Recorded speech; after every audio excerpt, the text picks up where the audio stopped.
শুয়ে বসে থেকে হলেও কষ্ট করে খেলো, তাতে আর ঢুকছে না। এরকম করে শুয়ে শুয়ে খাওয়া লাগবে। পেটে আর লোড নিচ্ছে না, খাইতে খাইতে অস্থির হয়ে গেছি।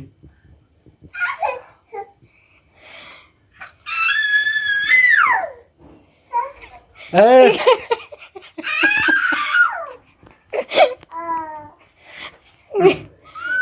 তুমি তো ঘুম আসে যাচ্ছে এখন খাইতে খাইতে।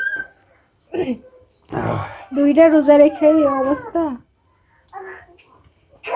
ইফতারি করে মানুষ পরে যে খায়, ইফতারির সময় খাইতে পারে এত কিছু, কিন্তু তুমি তো মাশাআল্লাহ ইফতারিও করছো,